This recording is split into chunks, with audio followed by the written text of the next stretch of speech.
Good morning students. हमने पिछले topic में type of the crystalline substances पढ़े थे। आगे हम यहाँ पर पढ़ रहे हैं क्रिस्टल लैटिक्स। क्रिस्टल लैटिक्स क्या होते हैं? अब मान लीजिए कोई भी सॉलिड सब्सटेंस है, तो सॉलिड सब्सटेंस के अंदर जो उसके सब छोटे छोटे पार्टिकल्स होते हैं वो बार बार रिपीट हो रहे हैं, और आप देख रहे होंगे वो लेंथ के अनुसार जाते हैं, ब्रेथ के अनुसार जाते हैं, हाइट के अनुसार जाते हैं। मतलब उसके अंदर वो 3 एक्सिस के अनुसार वहाँ पर ट्रैवलिंग कर रहे हैं। तो 3 एक्सिस के अनुसार हम देखें तो क्रिस्टल लैटिक्स क्या हुआ? It is the 3D arrangement of the particles in the crystal. यह है तीनों डायमेंशंस के अंदर पार्टिकल्स का अरेंजमेंट होता है, जिसे हम क्या कहते हैं? क्रिस्टल लैटिक्स कहते हैं। इसे स्पेस लैटिक्स भी कहा जाता है। तो क्रिस्टल लैटिक्स में हम बात करते हैं यूनिट सेल। यूनिट सेल क्या होता है? तो जैसे कि हम बात करें, हमारे पास ये एक हम क्रिस्टल लैटिक्स लेते हैं। ये हमने एक क्रिस्टल लैटिक्स लिया। इस क्रिस्टल लैटिक्स के अंदर अगर हम देखें कि छोटे से छोटा पोर्शन जो रिपीट हो रहा है यहाँ पर, तो इसके अनुसार देखिए 1 2 3 एंड देन, और 1 2 3 एंड देन। तो यहाँ पर हमारे छोटे छोटे बॉक्सेस बनेंगे। इसके अंदर ये छोटे छोटे बॉक्सेस बनेंगे। तो ऐसे छोटे छोटे बॉक्स जो बार बार रिपीट हो रही हैं, छोटे छोटे बॉक्स जो बार बार रिपीट हो रही हैं किसी भी क्रिस्टल लैटिक्स के अंदर, तो उसे हम क्या कह रहे हैं? हम उसे यूनिट सेल कहते हैं। The smallest portion of the crystal lattice which repeat again and again in the crystal lattice are called the unit cell. अब हम यूनिट सेल के ऊपर बात करें तो यूनिट सेल की टाइप क्या होती है? अगर हम यूनिट सेल की टाइप के ऊपर बात करें तो यूनिट सेल को हम 2 भागों में बांटते हैं। तो यूनिट सेल होती है, एक तो होती है प्रिमिटिव और एक होती है non primitive. Primitive unit cell क्या होती है? तो चलो हम इन छोटे से बॉक्सेस को 3D में रिप्रेजेंट करते हैं। तो 3D में रिप्रेजेंट करें तो ये आ गया एक यूनिट सेल, क्रिस्टल लैटिक्स का सबसे छोटा पोर्शन। एक क्यूब के ऊपर ले लेता हूं चलो। तो प्रिमिटिव यूनिट सेल वो होती है जिसमें जो पार्टिकल्स या एटम केवल कॉर्नर्स पे होते हैं। कहाँ मौजूद होते हैं? केवल कॉर्नर पर मौजूद होते हैं। हम उन्हें कहते हैं प्रिमिटिव यूनिट सेल। एक हम बात करते हैं नॉन प्रिमिटिव यूनिट सेल क्या होती है? ऐसी यूनिट सेल जिनमें पार्टिकल कॉर्नर पर तो होते ही हैं, साथ में या तो बॉडी के सेंटर के ऊपर या फिर फेस के सेंटर। जैसे कि कमरा लगा लें, कमरे के फेस होते हैं 4 तो खड़ी दीवारें, एक छत और एक फर्श, 6 फेस होते हैं। तो या फेस के सेंटर पे, यानी नॉन प्रिमिटिव यूनिट सेल वो होती है जिनके ऊपर पार्टिकल कॉर्नर पे तो होते ही हैं, या तो बॉडी सेंटर पे होंगे या फेस के सेंटर पे होंगे। हम उन्हें कहते हैं नॉन प्रिमिटिव यूनिट सेल। अब टोटल हम देखें, प्रिमिटिव यूनिट सेल को सिंपल यूनिट सेल भी कहा जाता है और नॉन प्रिमिटिव यूनिट सेल को सेंटर्ड यूनिट सेल भी कहा जाता है।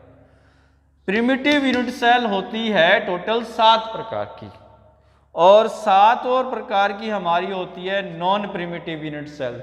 टोटल हो गई है 14 प्रकार की, यानी हमारी जो क्रिस्टल लैटिक्स के प्रकार आए टोटल 7 प्रिमिटिव 7 नॉन प्रिमिटिव, तो हो गए है टोटल 14। तो 14 प्रकार के जो हमारे क्रिस्टल सिस्टम होते हैं हम इन्हें ब्रेवियस लैटिक्स कहते हैं। तो ब्रेवियस लैटिक्स क्या होते हैं? The 14 type of the crystal unit is called the Bravais lattice. तो आगे हमारे पास टॉपिक देखते हैं। आगे हमारे पास टॉपिक है क्या? तो हम बात करें लैटिस पॉइंट क्या होते हैं। आगे हो गया लैटिस पॉइंट। तो आप ये पोजीशन देख रहे होंगे, देखो पार्टिकल की पोजीशंस कहीं पर भी हो सकती है, फेस के सेंटर पे भी हो सकती है, बॉडी के सेंटर पे भी हो सकती हैं, कॉर्नर्स पे भी हो सकती हैं। तो लैटिस पॉइंट हमें बताता है पार्टिकल की position. It tells about the position of the particles. अब यहाँ पर ऐसे कौन से पैरामीटर होते हैं जो हमारे क्रिस्टल लैटिस को डिफाइन करते हैं या कैरेक्टराइज करते हैं? तो अलग अलग भागों में जो बांटते हैं, जिनके हिसाब से हम उन्हें अलग अलग भागों में बांटते हैं, कैरेक्टराइज करते हैं, वो पैरामीटर क्या होते हैं? तो यहाँ पर अगर हम देखें 1 2 3, तो मतलब एक एक्सेस, 2 एक्सेस और ये हो गए हमारे पास 3 एक्सेस। इसे कहेंगे A, इसे कहेंगे B, इसे कहेंगे C। तो एक ये हमारे पास 1 एक्सेस, सेकंड एंड थर्ड। तो यहां पर देखें ये तो हो गई एज, और इनके बीच का एंगल A और B के बीच का एंगल होगा गामा, B और C के बीच का एंगल होगा अल्फा, और A और C के बीच का एंगल होगा बीटा। तो एक यूनिट सेल को हम 6 चीजों से कैरेक्टराइज करते हैं, जिनमें 3 तो एज होती है और 3 एंगल होती है, 3 एज और 3 एंगल। इस आधार पर हमने क्या करते हैं, कैरेक्टराइज्ड करते हैं यहां पर। अब यहां पर हमारे पास आगे हम बात करते हैं नॉन प्रिमिटिव यूनिट सेल कितने टाइप की होती है। तो अभी अभी हमने नॉन प्रिमिटिव यूनिट सेल के बारे में बताया है। नॉन प्रिमिटिव यूनिट सेल क्या होती है, जिस यूनिट सेल के बॉडी सेंटर पे भी एटम था या फिर फेस के सेंटर पे एटम था, साथ में कॉर्नर पे था। कॉर्नर के साथ साथ कहाँ था, या तो बॉडी सेंटर पे मिलेगा या फेस के सेंटर पे, हम उन्हें नॉन प्रिमिटिव यूनिट सेल कहते हैं। तो इस आधार पर हमने 3 भागों में बांटते हैं। 3 भागों में कैसे बांटते हैं, नॉन प्रिमिटिव यूनिट सेल का जो पहला टाइप जाता है वो जाता है बॉडी सेंटर्ड, दूसरा जो भाग जाता है वो जाता है फेस सेंटर्ड, और जो तीसरा जाता है वो होता है एंड सेंटर्ड। तो चलो बॉडी सेंटर्ड कौन सा होता है, तो जिस यूनिट सेल के एटम कॉर्नर पर तो होते ही है, बॉडी के सेंटर पे भी एक एटम होगा, हम उन्हें कहते हैं बॉडी सेंटर्ड। फेस सेंटर्ड क्या होता है, जिस यूनिट सेल के कॉर्नर पर तो एटम होते हैं मगर साथ में फेस के सेंटर पे भी एटम होंगे, हम उन्हें फेस सेंटर्ड यूनिट सेल कहते हैं। एंड सेंटर्ड यूनिट सेल क्या होता है, जिस यूनिट सेल के कॉर्नर पर तो एटम होते ही हैं, साथ में किन्हीं 2 अपोजिट फेस के ऊपर एटम होंगे, उन्हें हम कहेंगे एंड सेंटर्ड यूनिट सेल। तो ये हमारे पास टाइप थी नॉन प्रिमिटिव यूनिट सेल के। कितने टाइप हुए, 3 टाइप हुए। प्रिमिटिव के जहां पर केवल कॉर्नर पर एटम मौजूद होते हैं। तो अगला टॉपिक देखते हैं हमारे पास। अगला टॉपिक क्या जाता है हमारे पास, आगे हम बात करते हैं number of atom in the unit cell. तो हम टॉपिक बात कर रहे हैं number of atom in the unit cell. तो सबसे पहले हम ले लेते हैं प्रिमिटिव यूनिट सेल या फिर सिंपल यूनिट सेल में। तो टॉपिक हम लिखते हैं number of atoms in unit cell, और पहला केस हम कर रहे हैं सिंपल यूनिट सेल, जिसे हम क्या कह रहे थे, प्रिमिटिव यूनिट सेल। तो डेफिनेशन क्या कहती है इसकी, कि यहां पर एटम कहां होते हैं, केवल कॉर्नर पे। तो चलो हम बात करते हैं, चलो हम यहां पर जैसे मैं यूनिट सेल लेता हूं,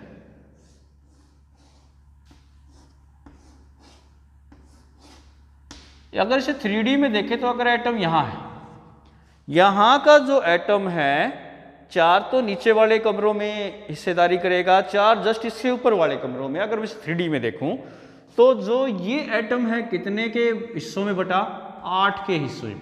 तो 1 में इसका हिस्सा कितना आया, 1/8। तो मतलब अगर सिंपल यूनिट सेल में देखें तो जो एक एटम होता है, एक कॉर्नर पर जो एटम होता है वो 1/8 आता है एक कॉर्नर पर। तो सिंपल यूनिट सेल वो होते हैं जहां पर हमारे पास एटम केवल कॉर्नर पे होते हैं। टोटल कमरे के अगर हम देखें, क्यूब के जो कॉर्नर होते हैं वो 8 कॉर्नर होते हैं, और एक कॉर्नर पर एटम का 1/8वां हिस्सा आता है। तो अब टोटल मिलकर कितने हो गए, कैंसिल आउट होकर आ गया 1। तो मतलब एक सिंपल यूनिट सेल के अंदर 8 कॉर्नर पर टोटल पार्ट मिलाकर पूरा एक एटम बनता है। तो सिंपल यूनिट सेल में कितने एटम होते हैं, 1। अगर हम बात करें यहां पर दूसरा केस जाता है face centred unit cell. Face centred unit cell के अंदर कितने एटम होते हैं? तो फेस सेंटर्ड यूनिट सेल के हिसाब से हम देखें तो डेफिनेशन क्या थी? इसकी डेफिनेशन थी एटम थे कॉर्नर पे। कॉर्नर पर एटम कितने हुए? एक कॉर्नर पर आया 1/8, टोटल कॉर्नर हुए 8, तो कैंसिल आउट होकर 1। कॉर्नर पर एटम हुए, कॉर्नर्स पर हुए 1 एटम। फेस के सेंटर पे कितना हुआ? फेस कितने होते हैं? 6 फेस, 4 दीवारें, एक छत, एक फर्श हो गया, तो फेस हुए टोटल 6। अब आपने देखा होगा कि 2 कमरे एक दूसरे के साथ में ज्वाइंट है, तो वहां पर एक दीवार उनके अंदर कॉमन होती है, तो मतलब एक फेस कॉमन होता है 2 यूनिट सेल के बीच में। मतलब अगर उसके सेंटर पे एटम रखें तो आधा एटम तो जाएगा एक कमरे में, आधा जाएगा दूसरे कमरे में। तो इसका मतलब फेस के ऊपर एक यूनिट सेल में 1/2 एटम आता है, तो 6 फेस पे कितना आया? 3। तो टोटल कितने हुए? कॉर्नर पर 1, फेस पे 3, तो 1 + 3 हो गए 4। फेस सेंटर यूनिट सेल में एटम्स होते हैं 4। अब बात करते हैं तीसरा केस है body centre. Body centred unit cell के अंदर, बॉडी सेंटर्ड यूनिट सेल के अंदर एटम कितने होते हैं? तो इसकी डेफिनेशन कहती है कि एटम होते हैं कॉर्नर पर और बॉडी के सेंटर के ऊपर। तो यहां पर हमारे पास आता है कॉर्नर पर हुआ 8 कॉर्नर होते हैं, एक कॉर्नर पर 1/8 एटम का पार्ट आया, तो आ गया 1 एटम कॉर्नर पे हुआ। और अगर हम बात करें कॉर्नर और बॉडी के सेंटर के ऊपर, बॉडी सेंटर के ऊपर आया, बॉडी का सेंटर एक ही होगा, तो एक ही एटम वहां पर आएगा। टोटल एटम आए 1 + 1 हो गए 2 एटम। एटमों की संख्या कितनी हुई? 2 atom. Body centred unit cell में एटमों की संख्या होती है 2। तो यहां पर ये एटमों की संख्या थी। सिंपल में आया 1, फेस में आया 4 और बॉडी सेंटर में आए 2। तो आगे हम बात करते हैं। इसके बाद हमारे पास आता है क्लोज्ड पैक्ड स्ट्रक्चर। स्ट्रक्चर की क्लोज पैकिंग के ऊपर बात करते हैं।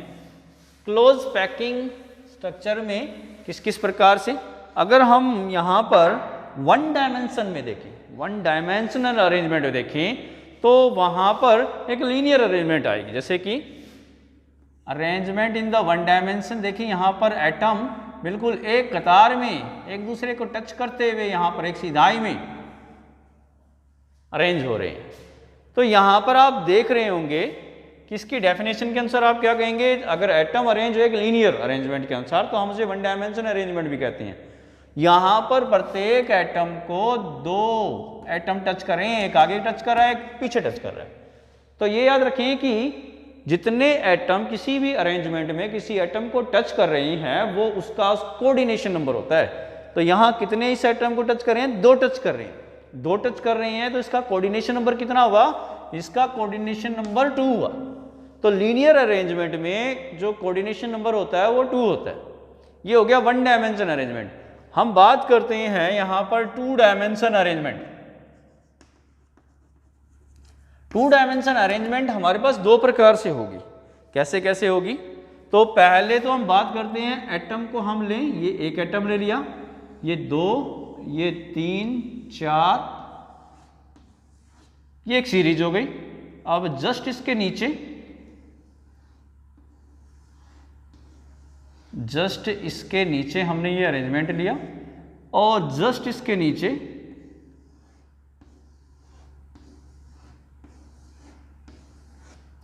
यहां पर देखें, ये इस अरेंजमेंट को हम कहेंगे square planar arrangement. Square planar क्यों कहेंगे? तो यहां पर देखिए इस एटम को टच कर रहा है एक ये, एक ये, एक ये, एक ये, और यहां इनके सेंटर को आपस में मिलाएं तो हमें एक स्क्वायर मिलेगा। तो इसे कहते हैं square planar arrangement. Square planar arrangement में जो पहली सीरीज होती है वो दूसरी सीरीज के समान होती है, दूसरी सीरीज तीसरी के। तो मतलब ये एक ही टाइप की सीरीज यहां पर चलती हैं। तो जिसे हम कहते हैं ए टाइप की अरेंजमेंट। कोऑर्डिनेशन नंबर हम बात करें तो हमने क्या बताया था, किसी भी एटम को कितने एटम टच कर रहे हैं उसका कोऑर्डिनेशन नंबर है। तो यहां पर इसे 4 एटम टच कर रहे हैं, इसे 4 एटम टच कर रहे हैं, तो इसका कोऑर्डिनेशन नंबर कितना हुआ 4। जो आपस में क्या बनाते हैं, स्क्वायर बनाते हैं, तो इसे कहते हैं square planar arrangement. 2D arrangement का एक टाइप हो गया square planar arrangement. 2D arrangement का हमारे पास दूसरे टाइप का अरेंजमेंट किस प्रकार होगा, जैसे कि मैं यहां पर एक सीरीज लेता हूं, ये एटम को मैंने पहले लीनियर में अरेंजमेंट किया, तो ये रिप्रेजेंट की एक लाइन, और यहां पर इन दोनों के बीच में टच करते हुए एक, ये 2, ये 3,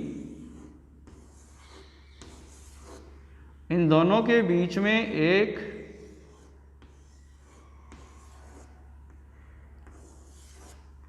यहां पर देखते हैं इस टाइप के अरेंजमेंट में देखें तो एक एटम लेते हैं, ये एटम मैंने लिया है, इस एटम को जो टच कर रहे हैं 1 2 3 4 5 6, तो इस अरेंजमेंट में यहां पर 6 से टच कर रहे हैं, तो इसका कोऑर्डिनेशन नंबर कितना हुआ 6।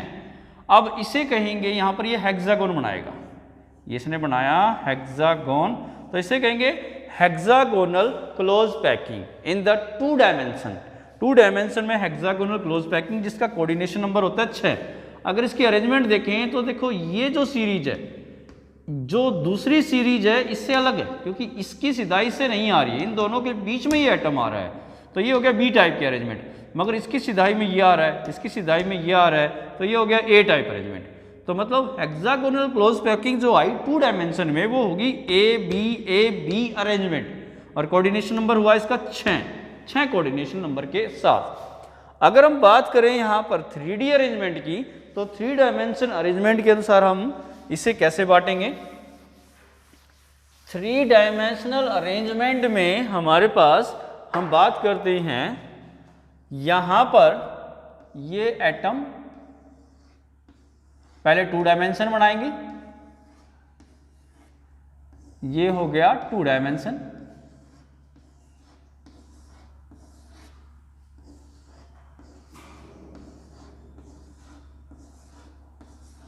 और ये एक एक्सिस, ये दूसरी एक्सिस, और यहां पर हम तीसरी एक्सिस ले चलेंगे।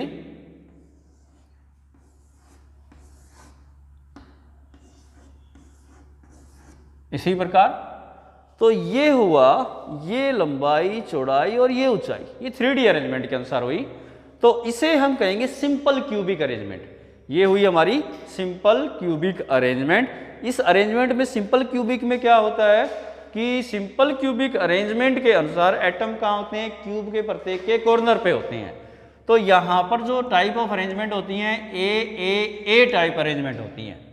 अगर हम बात करें इसके अंदर कि अगर हमारे पास अरेंजमेंट किस प्रकार आए, अगर हमारे पास 2D अरेंजमेंट में देखिए, यहाँ पहले 2D बनाते हैं हेक्सागोनल क्लोज पैकिंग,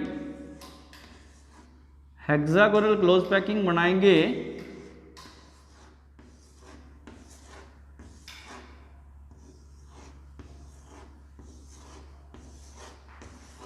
ये हेक्सागोनल क्लोज पैकिंग हमने बनाई है। अब देखें ये जो 3 एटम है, इनके जस्ट ऊपर मैं सेंटर पे एक एटम रखता हूं। अब ये जो 3 है, इनके सेंटर के ऊपर इसे टच करते हुए एक, इन तीनों के सेंटर के ऊपर ऐसे, इन तीनों के सेंटर के ऊपर ऐसे, इन तीनों के सेंटर के ऊपर ऐसे, इन तीनों के सेंटर के ऊपर ये एटम।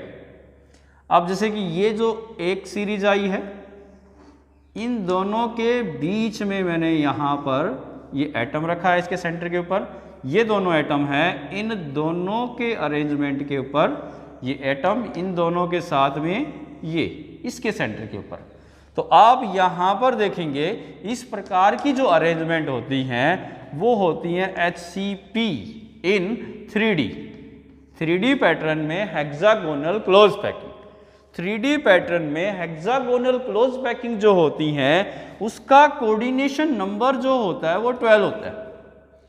अब 12 कैसे होता है, एक सेंटर में एक एटम लें, 6 तो एक प्लेन में उसे टच कर रहे होते हैं, 3 प्लेन से ऊपर टच कर रहे होते हैं, 3 प्लेन से नीचे टच कर रहे होते हैं, तो उसे टोटल 12 एटम टच कर रहे होते हैं। अब ये हमारे पास होती है इसमें HCP अरेंजमेंट में। एक इसी प्रकार हमारे पास होती है CCP arrangement. CCP arrangement, CCP arrangement में हम बात करें, इसे FCC अरेंजमेंट भी कहते हैं, जिसको हम कहते हैं face centred cubic arrangement. Face centre cubic arrangement. तो यहां पर आगे हम बात कर रहे हैं इसके बारे में वाइड्स के ऊपर। अगर हम हेक्सागोनल क्लोज पैकिंग में देखें तो वाइड्स, सबसे पहले हम बात करते हैं वाइड्स होती क्या है। आप ये देख रहे होंगे एटम जो अरेंजमेंट है इनके बीच में खाली जगह बन रही है। एटम जो अरेंजमेंट हो रहे हैं इनके बीच में खाली जगह बन रही है। तो ये खाली जगह क्या कहलाती है? ये खाली जगह कहलाती है voids. The vacant space between the arrangement of the atom is called the voids. अब वॉइड्स कितने प्रकार की बनी? आप इस प्रकार की अरेंजमेंट देख रहे होंगे तो उसमें जैसे कि चलो मैं ये लेता हूं, एक एटम आया, दो एटम, ये तीन एटम थे और इनके जस्ट ऊपर मैंने एक एटम रखा है। एक एटम, दो एटम और ये तीन एटम और इसके ऊपर मैंने देखो ये जस्ट ऊपर रखा है। तो ये जो वाइड्स हुई वो ही टेट्राहीड्रल वाइड्स। इस प्रकार की वाइड्स को हम क्या कहेंगे? Tetrahedral wides.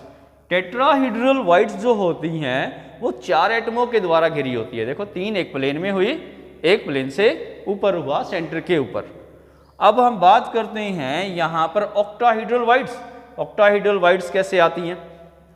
ऑक्टाहीड्रल वाइड्स के ऊपर देखें, यहां पर आपको अरेंजमेंट दिख रहा होगा, ये एक एटम, ये दूसरा एटम और जस्ट इसके साथ में हमारे पास हो गया ये 1 2 और 3, ये तीसरा एटम। तो यहां मैं बनाता हूं, ये एक एटम, ये हो गया हमारे पास दूसरा एटम और ये हो गया हमारे पास तीसरा एटम। अब एक एटम ये हुआ था, एक ये हुआ था, एक ये हुआ था। इसके यहाँ पर इसके सेंटर को टच करते हुए यहाँ एटम आएगा, यहाँ टच करते हुए एक ये एटम आया, इसको टच करते हुए यहाँ ये एटम आया और इसको टच करते हुए यहाँ पर ये एटम आया। तो इस अरेंजमेंट में आपने देखा होगा तीन जो ऊपर की सीरीज के एटम है और तीन जो नीचे की सीरीज के एटम है उनके बीच में ये खाली जगह बना है, उसे कहेंगे ऑक्टाहीड्रल वाइड्स। उसे क्या कहेंगे? Octahedral wides. तो ऑक्टाहीड्रल वाइड्स कितने एटमों से घिरी है? तीन नीचे तीन ऊपर हो गए हैं। तो उसके अनुसार हम कहेंगे टोटल एटमों से घिरी है 6 से। ये घिरी थी 4 से, ये घिरी है 6 से। तो मतलब ऐसा वैकेंट स्पेस जो 6 एटमों से घिरा हुआ होता है हम उसे कहते हैं ऑक्टाहीड्रल वाइड्स। तो आज का टॉपिक हमारा यही खत्म होता है। आगे हम टॉपिक में बात करेंगे कि टेट्राहीड्रल वाइड्स और ऑक्टाहीड्रल वाइड्स की अरेंजमेंट कैसे करेंगे, इनके साइज कैसे निकालेंगे। And thanks.